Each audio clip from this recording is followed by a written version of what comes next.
Welcome to Will's Personal Development Show. Today I have a very special guest that I am very excited to bring on. His name is Matthew Polly, and he wrote the new biography on Bruce Lee.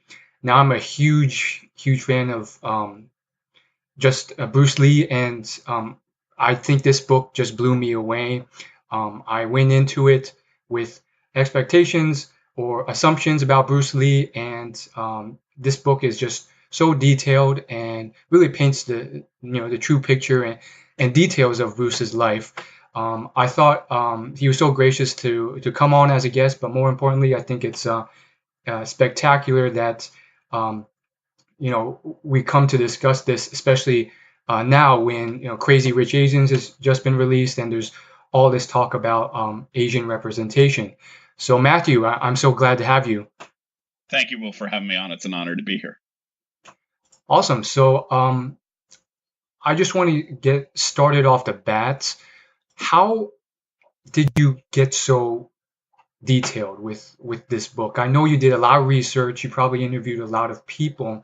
How did that even come about, and was it tough? Yeah, so I the first thing I did is I tried to read everything that had ever been written about Bruce, and to watch everything that Bruce had ever been in, and that took about 2 years because he there's a lot of books about Bruce Lee, Wow. uh, not many good books about Bruce Lee, but a lot of them. And then I spent 6 months in Hong Kong interviewing people who knew him when he was a child and later in life who were colleagues of his, and about 6 months in LA and Seattle, where he lived in America. So I did over 100 interviews.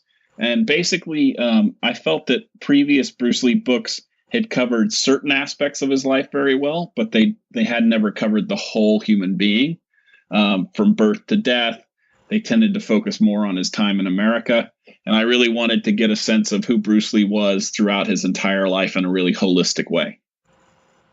Yeah, that was incredible. I was listening to another interview of you, and you said how Steve McQueen had so many biographies, but no one had really honored Bruce and written a thorough biography about that. So I thank you for that. Um, how hard was it to actually get these interviews? Were the everyone you reached out to willing to talk to you, or was this something where you had to kind of pull teeth to get an interview? It depended. Some people were very excited. For example, I was one of the first people to ever interview his childhood classmates from LaSalle, and no one had ever thought to talk to them about who Bruce Lee was. And when they remember Bruce Lee, he was kind of a punkish kid who got into a lot of trouble and stirred up fights. And so they had a very different image of him than what has, been part of the legend since he died. So they were happy to tell the story. And then there were some people, for example, Chuck Norris, didn't want to do an interview with me, mostly because he's just tired of talking about Bruce Lee. Everywhere he goes, he gets asked about Bruce. So it ran the whole gamut. Some people were easier than others. But what I tried to do is talk to everybody so that people didn't want to be left out. So I would, when I, for example, was going to talk to Taki Kimura, I said, well, I've already talked to Linda Lee, Shannon Lee, Dan Inosanto, Robert Lee, blah, blah, blah, blah. And he's like, well, if you talk to all of them, then I want to talk to you too. So that was my approach, was to simply, like Bruce did in fighting, I wanted to overwhelm my opponents. Yeah, that's awesome. I also marveled at the amount of detail you had with the history of certain events as you painted them. You didn't just base it off interviews. It seems like you did a lot of research into the history of certain events. I remember one that speaks out is just all the events around how Chinese immigrants settled into the U.S. in the 1900s and so forth, and the racism and ostracization and all the stuff that occurred during that time. Um, and that was enlightening for me as an Asian American millennial, because I really didn't know any of this. I just kind of came into this world with assumptions. Could you talk about doing the research for that too? Yeah, I thought it was really important not just to write about Bruce Lee himself, but to set it in a historical context. I think previous books about Bruce treat him almost like a demigod. as if he sort of descended from heaven and just started kicking butt. But he was a human being like the rest of us, and he grew up in a particular time and place, and he faced certain historical problems and discriminations. And I really wanted to tell his story as sort of emblematic of the plight, the struggle, and the success of Chinese in America, starting with the 1850s when the coolie trade was going on and the first Chinese came to America as mine workers. And then how after the gold ran dry, they built the Pacific Railroad. And then initially they were welcomed as cheap labor, and then they were viewed as a threat in the same way sort of Mexican Americans are now by other laborers. And then there was the Chinese Exclusion Act. That was the first time any group had been excluded specifically because of their nation of origin, and the programs against them, where there was the driving out. Even that history I didn't know until I started the research. And so I thought it was important to give a sense of what it was like and the level of discrimination Bruce faced when he was trying to make it in Hollywood. That's awesome. So you touch on a few points that I want to dive into. I think there's two big things that I really got out of the book, if anything else. So the first would be that, I went in with these assumptions, like you said, that, Bruce Lee was very different from me. He was someone who had no fears. He was, super confident and was just a winner from the moment he was born. And obviously that was shattered completely. He was clearly a human with fears and insecurities and flaws. And then the second big thing I learned from this was just how much of an impact he made and what he needed to do to succeed and make that impact.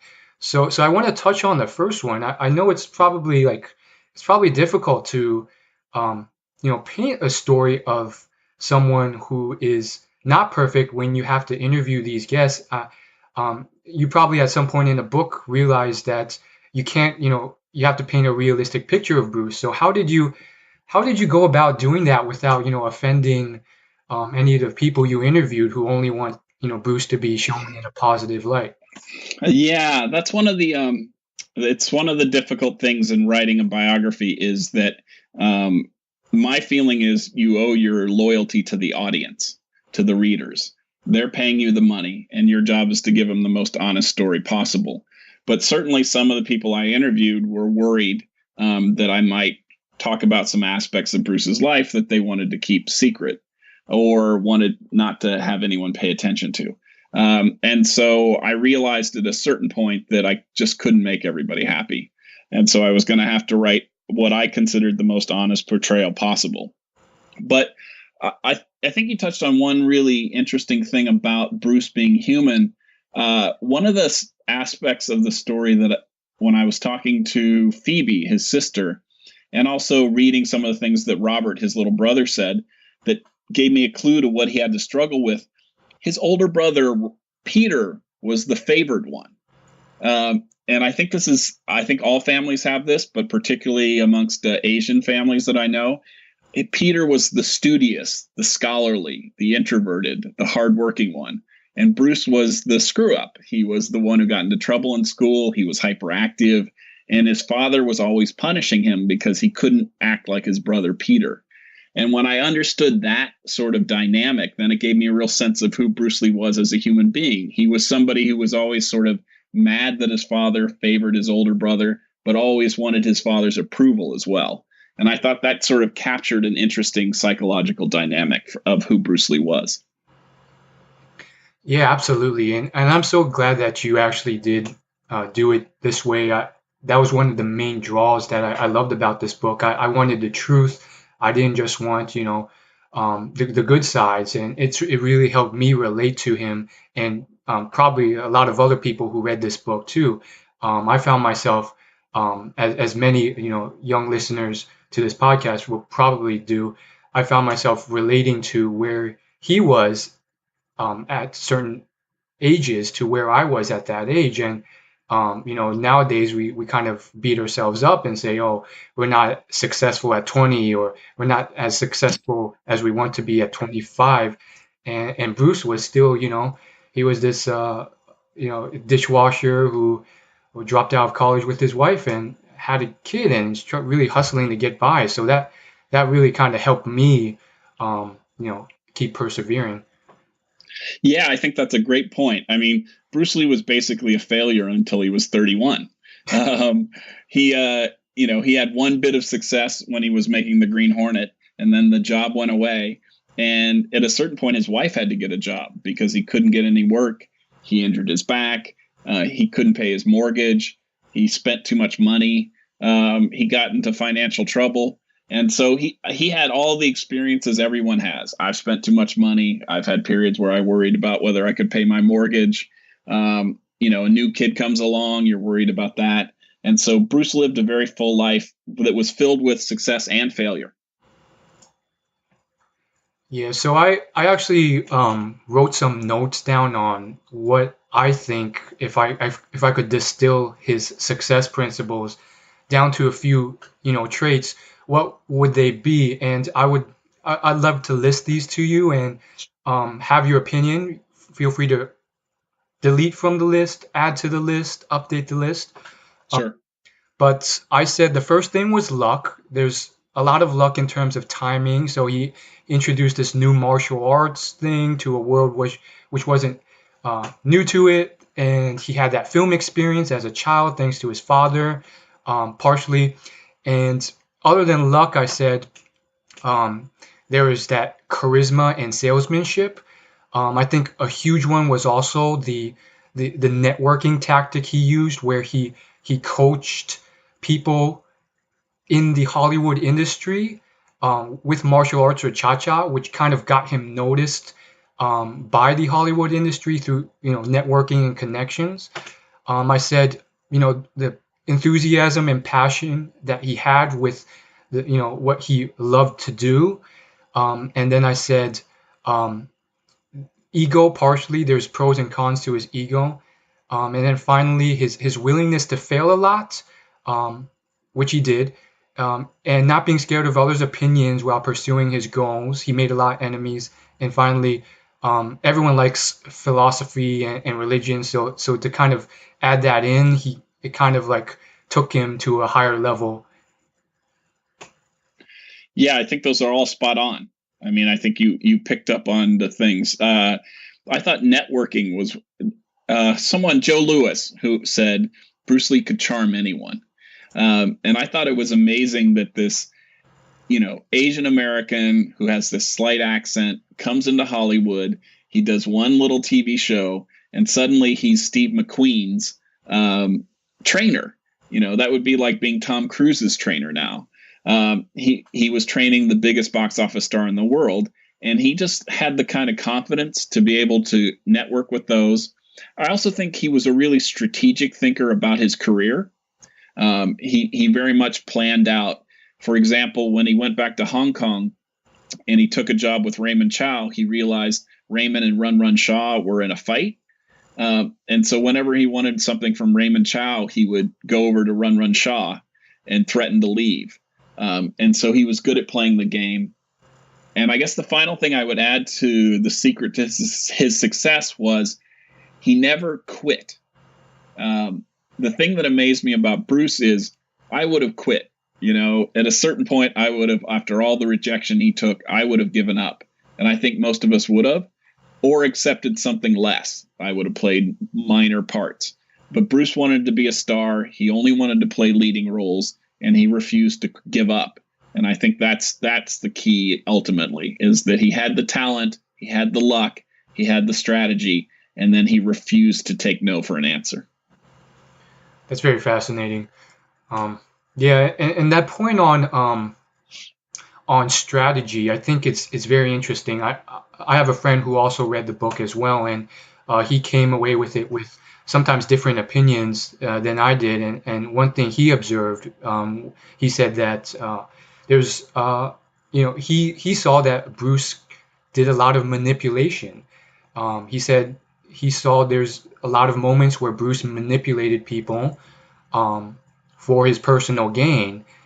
Sometimes, playing people off against each other. And I didn't really see that. I mean, I saw maybe I kind of interpret manipulating in a different way, but I'm curious as to your opinions on that. Like, did you think Bruce, manipulated people a lot?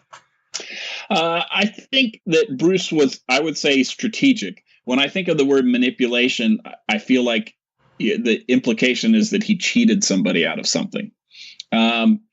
Like he was using Steve McQueen to advance his career, but he was also helping Steve McQueen become a better martial artist. And so he was very loyal to his friends. For example, I don't know if I put this in the book or not, but Jun Rhee, who was the father of Taekwondo, and he were very close friends. And Jun Rhee invited him to a lot of his tournaments. He helped Jun Rhee get his own movie deal. So he helped Chuck Norris become a star. He got Joe Louis and Mike Stone work. And so he was very loyal to his friends. I think the only people he really played that he didn't like were his bosses. So he really just didn't like Raymond Chow because Raymond Chow had power over him. And in that case, yes, I think he did sort of manipulate Raymond Chow to get what he wanted. But that's fairly typical for a star. He was Raymond Chow's biggest star. When Raymond Chow said, "I don't want you to make this movie," he threw a fuss until Raymond Chow let him make the movie. Most stars do that. Yeah. Yeah. So in terms of like, learning from Bruce's successful traits, that's something that I think people will have a hang up on, because not everyone is that charismatic or has that swagger that Bruce has, and it reminds me of a certain you know video clip he had on the internet somewhere where he says like you shouldn't try and duplicate a successful personality. I think I had the urge, and others might as well, to kind of like learn from him and duplicate him, but he himself says not to do that. So if you have any advice, from your observations of Bruce, what advice would you have for someone who's trying to become successful, achieve whatever goals they're after? Would it be to like, copy his charisma or, the other traits that you can, or is it to just, find your own personality and your own flow and go from there? I mean, Bruce was very specific, and you're right about that clip. He said a lot of people try to do Bruce Lee now, and no one can do it because there's only one Bruce Lee. And his point was, I think what I tried to write about in the book was he wasn't Bruce Lee the way we think about him for a long time. If you go back and you watch him in The Green Hornet, it's nothing like what you see in Enter the Dragon. He had to learn how to be this tremendous star and charismatic star. And so I think the lesson from that is not that you want to, have Bruce's swagger. It's that you want to find something that you're that passionate about, which Bruce was about acting and martial arts. And then you want to be relentless in the pursuit of it. And that's what I think was amazing about Bruce. Everybody who knew him talked about the fact that he trained all the time. Like he was doing 500 kicks even when his knees hurt. He was constantly calling up his agents and various things to advance his career. And so I think if you are passionate about something and you work hard at it, you will find your own expression. And you don't need to express it like Bruce Lee. And if you did, you just look like, an Elvis impersonator. It's silly. You want to be your own thing. And Bruce Lee wanted people. In fact, when he closed his Jeet Kune Do schools because he was afraid students would be copying his way of fighting. So I think he wanted everybody to be their own. And a great example of that is Jackie Chan. When Jackie Chan's career first started, they wanted him to be the next Bruce Lee. And so Jackie tried to imitate Bruce, and those movies were terrible. And then finally he realized if he did Jackie Chan, the funny guy, the clown, the comedian, suddenly he was his own person and the movies worked. And I think Jackie's a great example of somebody who learned from Bruce's how to be his own person through Bruce. Yeah, speaking of Jackie Chan and so forth, your last chapter in the book really details how much of an impact Bruce has had, even though he's been gone for so long. And now more than ever, I feel like there's a lot of voices in the Asian community talking about lack of masculine representation and so forth, and all sorts of theories about why this is. Some people say it's because you know um, it has to be an Asian-born Chinese person because if it's American-born, they won't have the confidence to succeed in Hollywood. Um, my question to you is, in terms of why Bruce has had such an impact, um, can you explain? Can you decode it in any way? I feel like it's kind of hard to like um, explain because it's there's been such a long period since he's been gone, and yet the people who have followed have really just been Jackie Chan and Jet Li, and they, if anything, just kind of followed in his footsteps in that martial arts world. And Right. until Crazy Rich Asian, which is like recently just came out, like there's really been no like masculine role of Asian male that's not related to martial arts in a Hollywood film. Yeah, I think that's a great question, and it's a tough one. Bruce Lee is important because he's the first Asian American to create a heroic stereotype for Asian men. Before him, there was Fu Manchu type characters, the villainous ones, and then there was the kind of Charlie Chan, the model minority. And so when you watch, for decades, I would watch TV shows and you would see if an Asian guy walks on, you're like, oh, he's the tech guy, right? He's the guy. He's going to be the smart nerd with the computers. He's not going to be the heroic cop who busts down doors and gets the babe and has a drinking problem but redeems himself, right? He's not going to be a complicated character.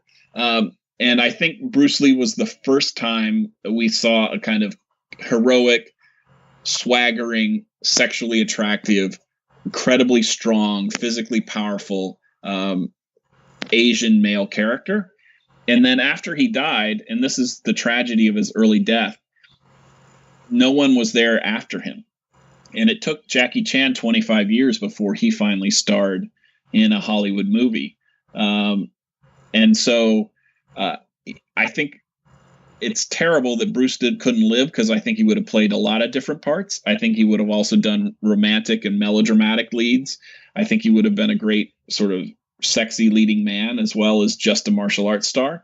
But because he only got to play martial arts stars, that became this pigeonhole, and every other Asian male who came afterwards had to play a martial arts star or they couldn't get a part.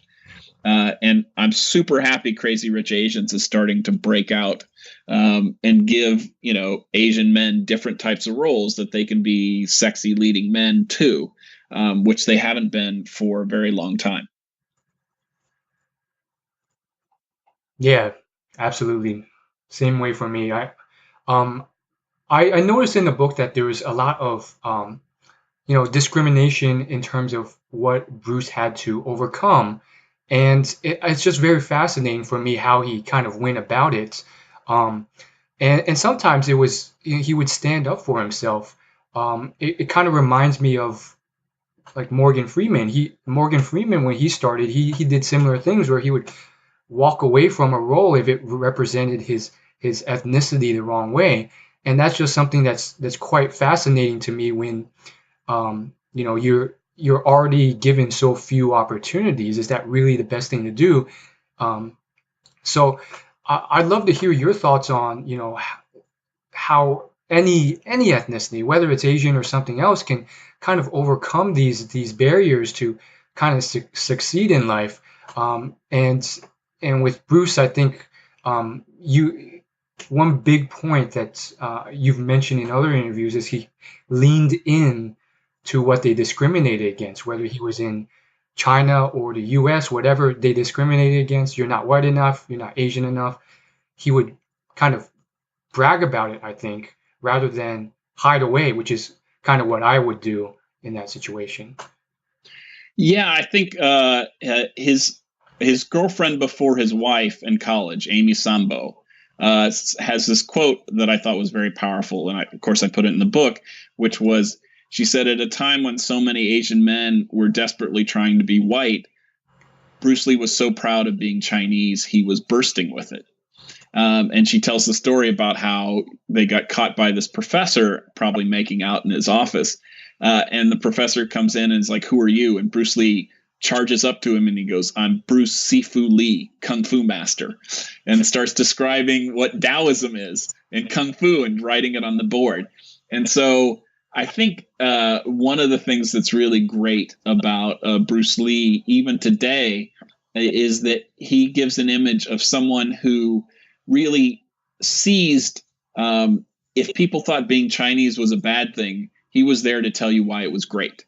And one of the reasons he wanted to teach Kung Fu to white people and black people and Hispanic people and not just other Asians is he wanted to show what was great about Chinese culture.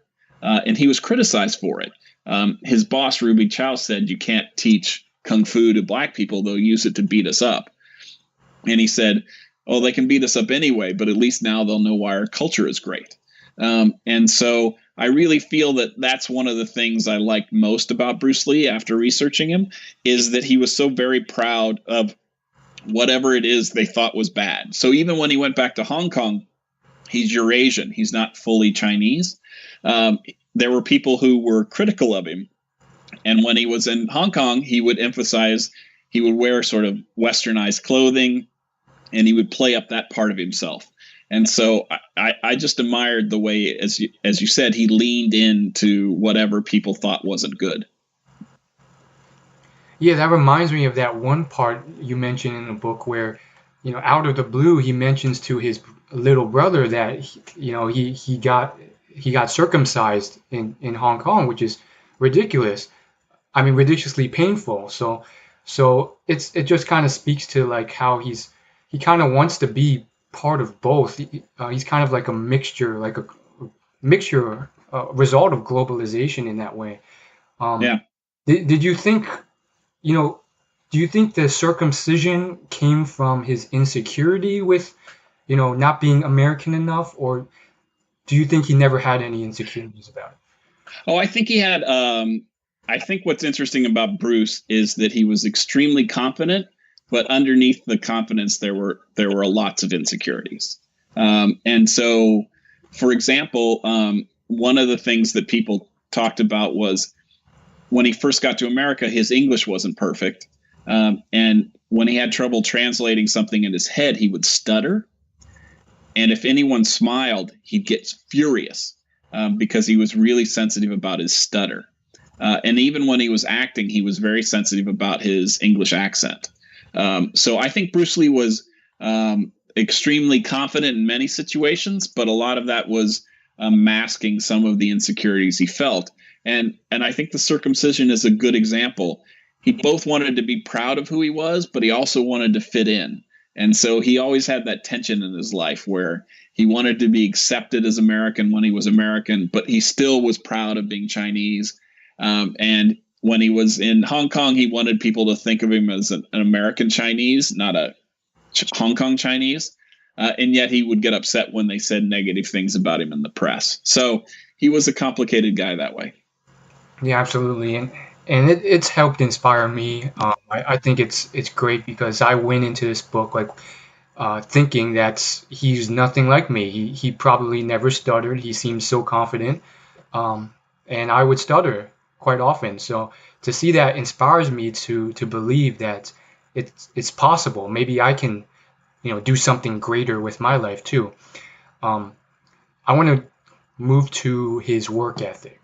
So along those lines, I came into the book thinking that he had this super hard work ethic based off that one interview I saw of, a couple interviews of Chuck Norris, who said Bruce had a very hard time turning off his engine and resting.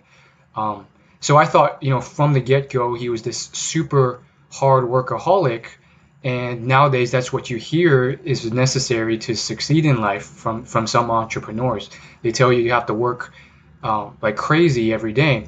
And so when I read the book, I discovered that the first portion, at least the first half of his life, he didn't work hard because he wasn't into school. And then even towards the middle of his life, he would go to nightclubs and watch movies and hang out with his classmates afterwards, and you know, wash his car. So at what point did the switch actually flip?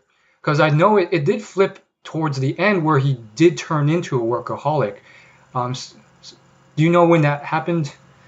Yeah, I think the big change occurred after he lost the part on the Green Hornet, and he couldn't get work, and his son was born. And I think the panic during that period, when he had trouble supporting his family, really drove him to become a workaholic's the right term. And he had trouble giving, and that's about the time Chuck Norris met him. He had trouble resting or relaxing, and he was constantly working out and doing things. But you're quite right, and it's very interesting, and it's good to be reminded. Bruce Lee was a terrible student. And, if Bruce Lee had been a good student, he would have been like his brother. He would have been a scientist who worked at the Hong Kong Observatory, and no one would remember who he was. The fact that he was a bad student gave him space to take risks and do something crazy like try to be an actor in Hollywood. And I often think that one of the dangers for my Chinese American and Asian American friends is they get pushed so hard so early to follow every step that they never get a chance to fail and try to find their own path. And I think Bruce Lee is like the bad kid who turned out to be amazing, right? Any immigrant parent would have been totally frustrated with Bruce Lee as a kid, but because he was such a kind of screw up, that gave him, in a weird way, a drive to try something different and something totally sort of risky, like trying to be an actor in Hollywood. That's quite profound, actually. The whole idea that that mistake or lack of success early in life led to much greater success later in life, which definitely I don't think many Asian immigrant parents truly forecast for. They just kind of like aim for the highest probability risk averse situation. Right. And that's really interesting, because for my own life, I think I've kind of done what I could to succeed in school and applied my willpower, but it wasn't something that came natural. And I did all right, but maybe all right could have been a bad thing in the long run, because who knows, maybe if I did worse, then I would have been free to pursue something more riskier. I don't know. But yeah, it's one of those interesting, and that's where luck plays an interesting factor, right? I mean, Bruce Lee was either going to be a successful star or he was going to be in prison, right? and so I think you put it right, which is immigrant parents are aiming for the highest probability of success, and that's why they're so tough on every level, right? But the danger is that you're preparing your children for middle management instead of preparing them to be CEOs or stars. And so I do think that one of the advantages Bruce had is that he had room to fail, and his parents picked him back up. And, he flunked out of high school. He couldn't even get through high school, and they sent him to America to work as a dishwasher to try to straighten him out. So he was like the worst case scenario for any parent as a child, and look what he became. So there's hope for all of us. That's what I think, and somehow or other, he found the ambition and drive later in life. And he worked himself, nearly to death, basically. So I want to talk about, mistakes we can learn from his life. One thing I love about history and biographies is that you can kind of learn from what actually happened, not what someone claims they did or, their values, but what history actually says. And I have questions to you onto whether certain things are actually mistakes or really benefits. So the first one, as hinted at earlier, was was ego. He obviously had difficulty when someone offended him. He wanted revenge and he held grudges. But also that ego kind of helped him fight for those leading roles that no one even imagined they would give him. So do you think ego had any downsides in his life? Yeah, I think ego made it a lot of his interpersonal relationships more difficult. He lost some friends over ego.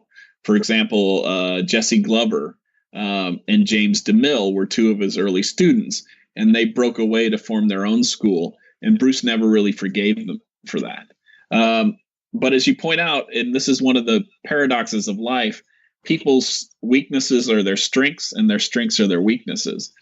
And there were a lot of other very good Asian American actors at that time, guys like Mako, George Takei, who's still quite famous.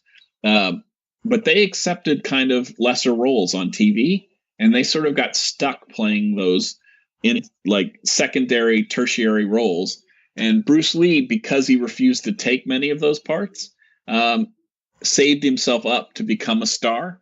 And so if Bruce Lee hadn't been as arrogant and egotistical as he was, he never would have made it. That's just a fact. So the things that made sometimes his life difficult are also what helped him to succeed. Yeah, and that answers my next one, which was work ethic. From my perspective, I thought, work ethic is usually a good thing, but I also saw it as potentially contributing to his early death. Yeah, I think it did. Yeah, when he died, his mother said, they asked his mother why, and she said overwork. Now, you can't actually die from overwork unless you're, in a mine and they're not feeding you, or you're on a slave gang.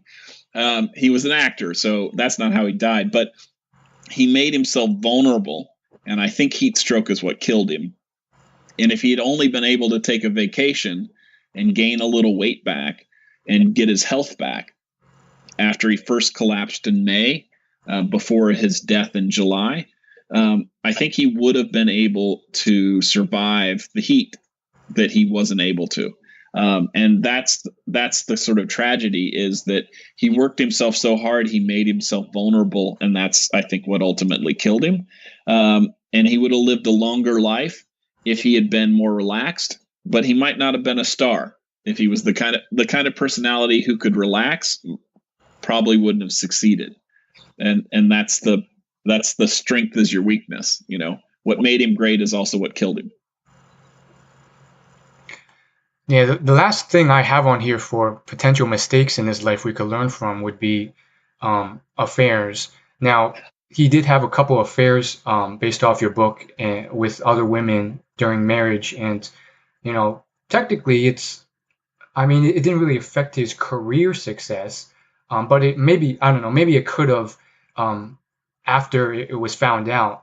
So I don't know if it's truly a mistake, but that's quite interesting.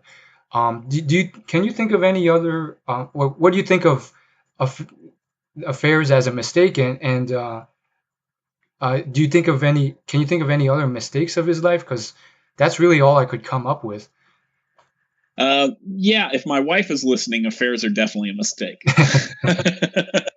They're wrong, and you shouldn't do it. I think what was interesting about Bruce is he grew up in a time in which men sort of the double standard. They could do those things. I think the mistake Bruce made with affairs was not, he had a couple minor ones when he was in Hollywood, but when he got to Hong Kong, he was kind of drinking deep from the trough. You know what I mean? Like he was using hash. He had more than just Betty Ting Pei. There were other sort of groupies on the side. And he was kind of doing all the things that celebrities do. And I think that was also part of what was stressing him out, is that he was overindulging. And so that, I think, was the mistake. The bigger mistake. I mean, obviously, I believe in monogamy. But the bigger mistake was he he overindulged. Basically, he was having too many affairs in those last years, and that also, I think, contributed indirectly to his death, because he was stretching himself too thin. How did you go about finding this stuff? Because it's probably not something that, it's easy to find when you do research about a biography. Yeah, no, that's not. You're like, who slept with Bruce Lee? Raise your hand. No, what you inevitably do is you just talk to enough people that someone says, you should go talk to her. And then you call her up, and she's like, yes, I have a story for you. And also, what's interesting is I often think that Bruce Lee should be a subject they teach in college, like Shakespeare, because he's such an interesting guy. But there's really been a lot of his fans are like the Bruce Lee scholars. And so if you go on certain websites where they talk about Bruce Lee obsessively, a lot of those guys know a lot about Bruce Lee. And so I would talk to people who were experts who were like, yeah, you should interview that person. They've got a good story. So that's kind of how you found out things like that. Awesome. So one thing I marvel at about Bruce is his dating history. I think, even now, Asian men have a very hard time dating white women or women of other ethnicities in European countries. And, it's a mixture of probably many different factors, maybe latent racism and, lack of confidence. But even back then, like 40, 50 years ago, from what I discovered, I was amazed to find that Bruce, he dated many white women. And, when people would explicitly harass him, I remember one point in the book where I believe it was 3 white men were calling him horrible names, racist names, and following him with a white date. He wanted to fight them and stand up for him, but he didn't, because the date convinced him otherwise. But I find that very fascinating. Can you talk a bit more about that? Like, what do you think it was that kind of allowed him to do this in a time where it was even more racist? Yeah, that's a great question. And that's one of the reasons I really wanted to be on your podcast, because I think this is an important part of the book, but it doesn't get picked up by a lot of white interviewers. But Bruce Lee is also important because he was an Asian guy who white women and black women and Hispanic women and Asian women thought was sexy from very early on. He dated the most beautiful women when he was in Hong Kong. When he got to America, he dated the most beautiful women of all races. His wife was white. When he was like a minor role in the movie Marlowe, and he was having an affair with the lead actress, who's Sharon Farrell, who's extremely beautiful. And on the Green Hornet, there was this statuesque blonde who wanted to be with him. So I thought it was very interesting that Bruce didn't have any lack of confidence or lack of success in that area. And I think why he was able to do that is that he had a really strong hypermasculinity. Even though he could be sensitive and funny and charming, he had a level of sort of violence and aggression that made him sexy in a way. And he still does. I remember I was showing, my wife had never seen Enter the Dragon or any Bruce Lee movie. And I was playing the movie. And at a certain point, she's like, And I'm like, do I have to turn this off? And she's like, he's sexy. And I'm like, all right, enough. But there's just something about Bruce Lee. He was a good looking guy, but it was more than that. And I think he just carried himself. He had that kind of cocky confidence that's not associated with Asian American men. You see it more in Asian men. And I think that's was part of his appeal. And again, what his Japanese American girlfriend said, that he didn't walk like other Asian men. He didn't carry himself. He had this confidence. And I do think that ethnic pride was useful in attracting other people. He didn't try to hide who he was, and he didn't try to pretend he wasn't Chinese.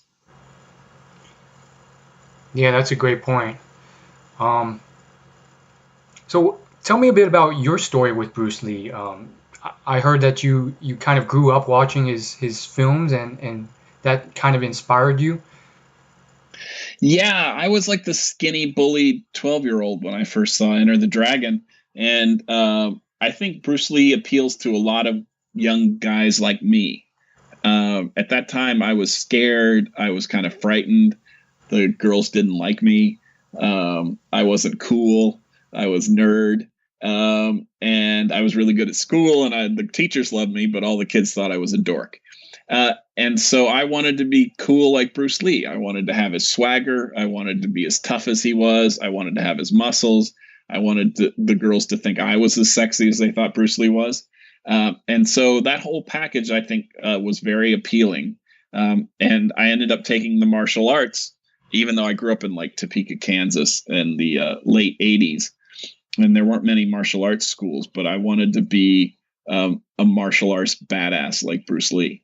And so I was one of the millions and millions of young men across the world who were inspired by Bruce Lee to become a martial artist. That's awesome. Yeah, it reminds me of like some of the new documentaries that came out about him with all these different celebrities that have been inspired by him, including Kobe Bryant and Mike Tyson.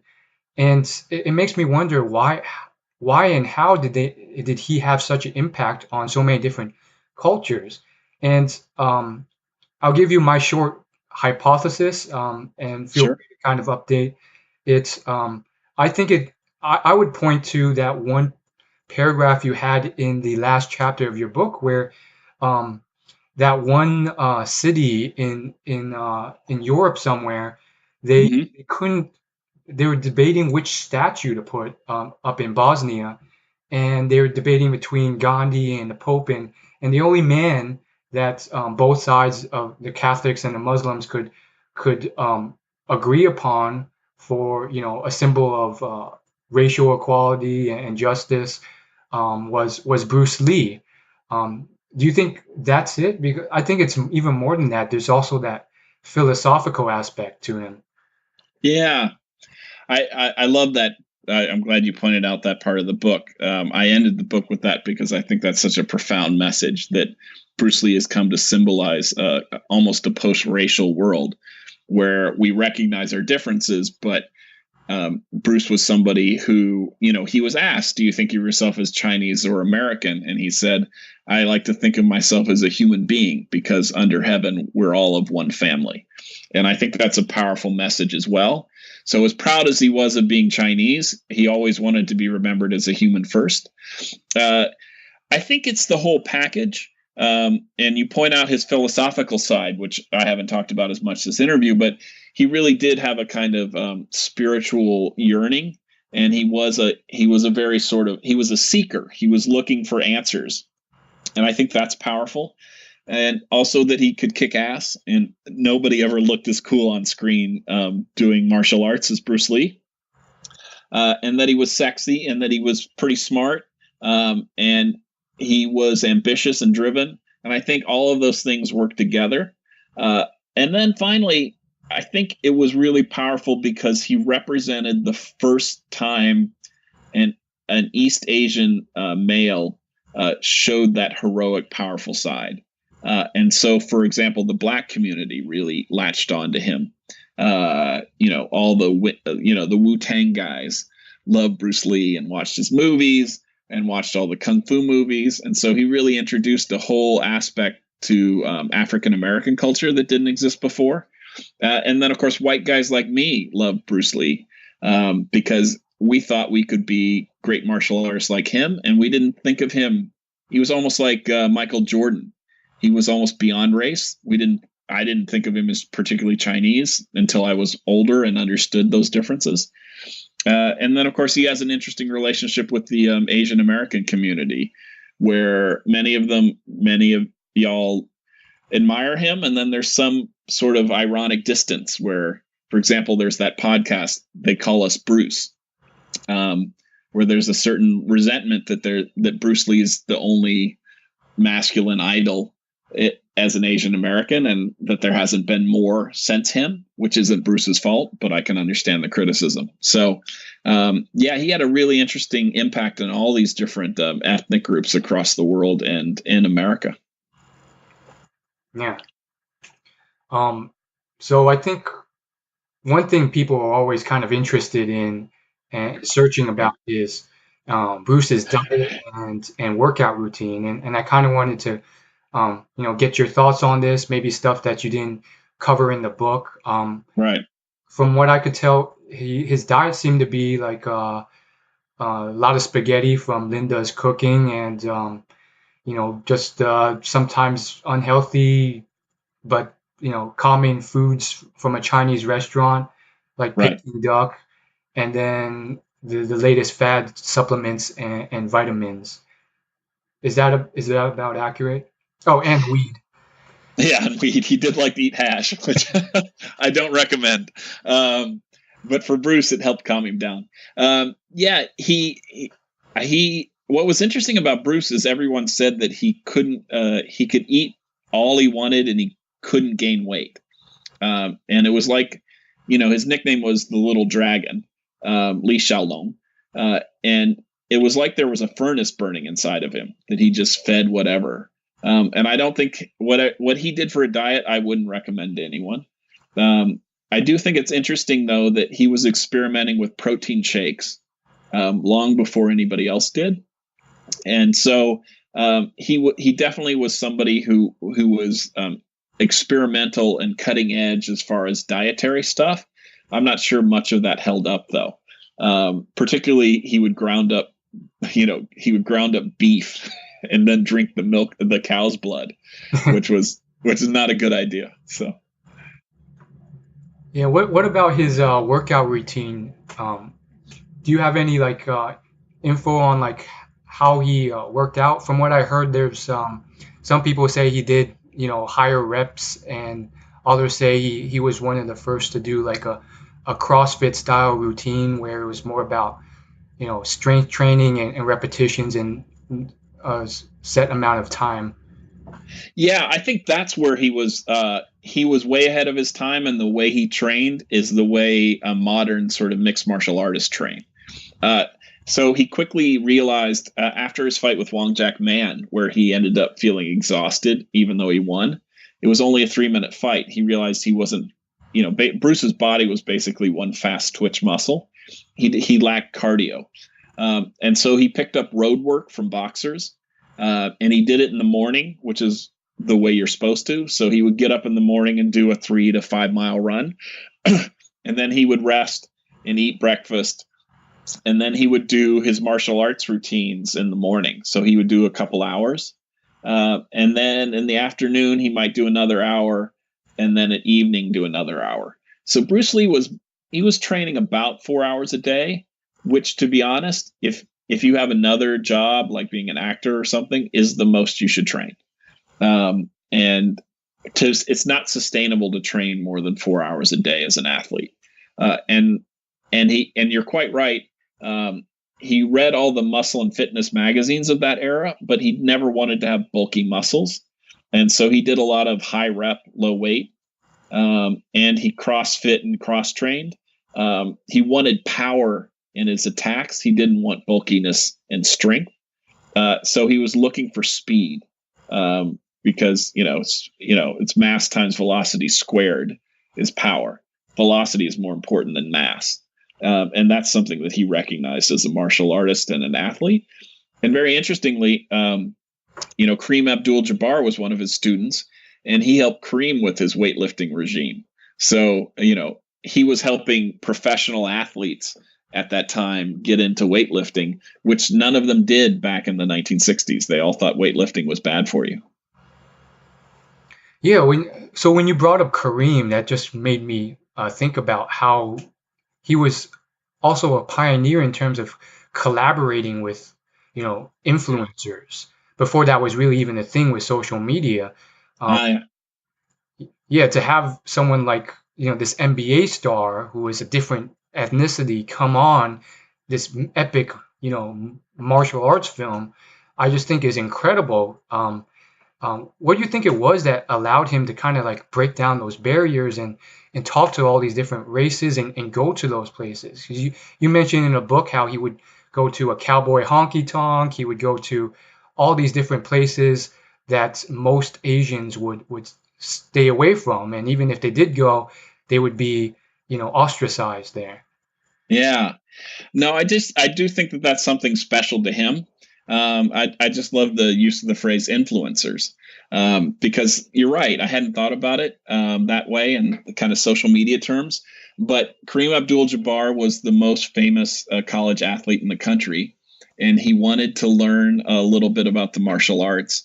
And someone recommended him to Bruce, and they became best friends. And when Bruce saw him, he thought to himself, I got to get this guy in a movie, because me fighting a 7'4" black guy, Chinese audiences have never seen anything like that. They'll freak out. And of course, he eventually did. He got him in the Game of Death. It's a great sequence. It's one of the most amazing things you've ever seen on film. And so he had a vision, which was also special. As soon as he saw Kareem, he thought, how could I figure out a way to help him, but also help him help me in my career? And so he put him in a movie, and it helped launch Kareem Abdul's movie career as well. I don't know how he did it. He just had real vision and incredible sort of, and to use a Yiddish term, chutzpah. Like, I like the stories too, where he walked into like an all black pool hall and people gave him shit and he started to fight and he kicked people's asses. Like, he just wasn't afraid in those situations. And that's why I think that he was able to go places other people couldn't. And I also think that's why people liked him, is because they knew if he was friends with you, he was a true friend, because he wasn't a scared guy trying to, latch on to people. He was a cocky, confident guy. Wow. So a lot of people want to find their passion. A lot of listeners are, young and lost in life, or they believe they are. Yep. With Bruce, it seemed like he just kind of drilled down and focused on, cha-cha and kung fu, and just made that the center of his life, and did everything through those: dating, social life, career, and so forth. Whereas other people, they seem to have tons of passions and they can't decide, and they think they're falling behind in life. Do you have any advice or observations from your research on finding that passion? Well, I think from my experience and watching my friends, who a little older than yours probably, is that over time, life sort of tells you which one of your passions you can make money at. And that's one of the tough things about life, but also one of the things that makes you wiser as a human being. But I do think that it's important to narrow your focus down as you get into your 20s on something that you're willing to sort of die for. If you're gonna be a lawyer or a doctor, those are pretty traditional paths. But if you're gonna try something in the arts or something more entrepreneurial that involves more risk, I think you really need to narrow your focus and really only have a couple of them, because it's so hard to be great at any one thing. And so for me, while I love martial arts, I ended up really focusing on writing and sacrificing a lot of things to get to this point where I could talk to you. And it wasn't an easy path. And that's one of the things I sympathized with Bruce. It wasn't an easy path for him too. And I think for anyone who takes an untraditional path, it requires a kind of singularity of focus. All right. So finally, last question.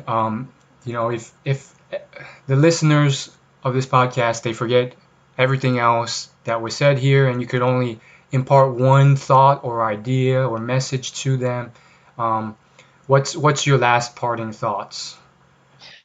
I think the moral of Bruce's story is that the impossible is possible if you're willing to pay the ultimate price. And Bruce wanted to be the first Asian international movie star, and he became it, but it cost him his life, and he was willing to pay that price to have that success, and that's why he succeeded. Wow, that's deep. So thank you again, Mr. Pauly, for being on this show. I really appreciate it. I really love the book. I'm going to recommend it to everyone. It's a great book. You guys should check it out. Thanks again for coming on. It was an honor to be on, Will, and I also want to just say it's a real pleasure. You asked some great questions, and so I was totally delighted when you invited me, and I'm very glad that we got to talk. Thank you. See you guys. Take care.